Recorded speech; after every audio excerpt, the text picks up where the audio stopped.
welcome to the review.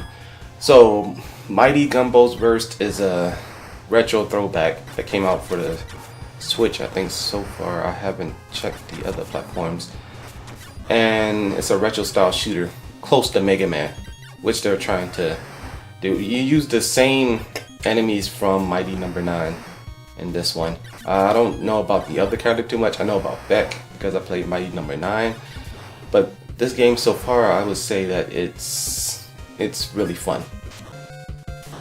You're a real retro feel, but the controls are really good. They're like really smooth. No type of delay or nothing. I don't know what those are. One gripe that I have about it is that it still takes the approach of holding your hand through the whole game, kind of. Not the health bar wise. That was at the beginning, which was kind of annoying because none of the Mega Mans had that. They kind of taught you as you played through the game. The one that really get me is the retry at the bottom. So the retry is when you die, it goes up and it just shows how many times you retry. You just start at the checkpoint where you're at, so it's not really as challenging because it doesn't matter how much you die, you can still make it to the end of the stage. So there's really not too much challenge, and I found myself not really caring that much about the stage or level, knowing that I could just die and all my health would come back at the checkpoint. So it didn't feel that much of a challenge. Also, I didn't feel as much. So they have these type of instead of like a charge bar and stuff that you would have in Mega Man, they have fruits all around the stage and candies and stuff like that to where it would charge back up your meter bar. So I felt that there was really no point to use them until you got to the boss, and then you pretty much could have close to 2 full gauges of fighting them. So literally, from the beginning, you just fight, collect as many of those candies and snacks, whatever, as you can, and then you fight the final boss with no type of repercussion because you don't start over the whole stage once you die. You keep starting at the checkpoint, and the retries stop you from starting the stage. So that was kind of annoying. What I liked was the 8-bit soundtrack. A lot of it was really good and kept me going. That was the few things that kept me going. Also, the gameplay.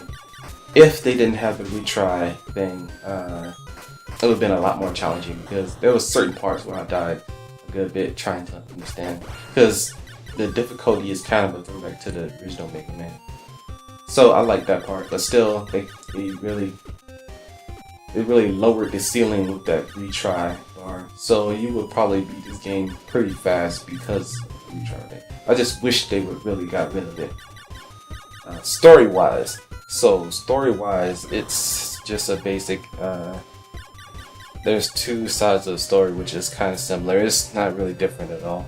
You'll probably forget the story as you're playing, just as you did in the retro Mega Man, to where he did something bad and you have to go stop him. Simple story, nothing too over the top or complex like Mega Man, or Mega Man X.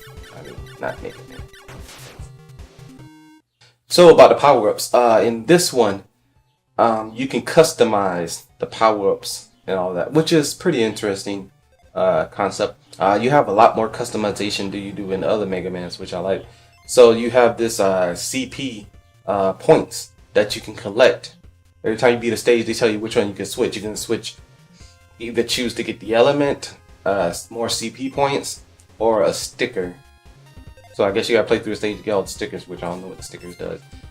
But and then you go to this customized option, and each option that you use to increase has a certain amount of CP points that you can add to the customization to make your bullets or whatever power-ups optional in the game. Like for instance, if you want to make your bullets curvy or bounce and stuff like that, that costs CP points. But you can only have those types. You can't have everything matched together. Only one in each one of those options, which I found was pretty cool. I found myself a couple of times spending a lot of time in customization, testing out certain things, because they had a test in there too, which seems like they put a lot of work into it for some reason.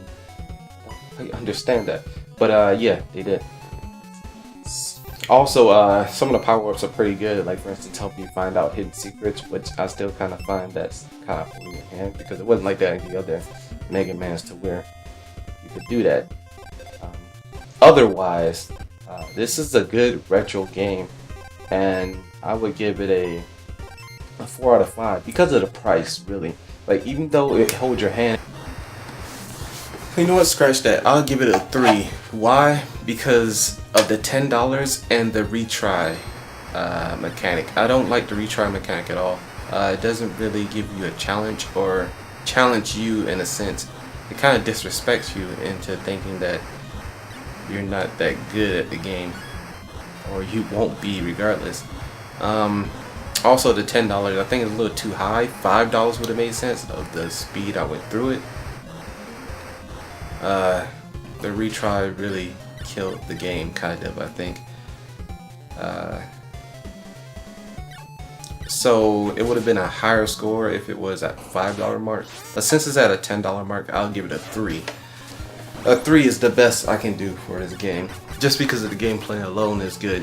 I don't know why they put the mechanic in there. I mean, thanks for watching. Please subscribe if you can, and see you next time.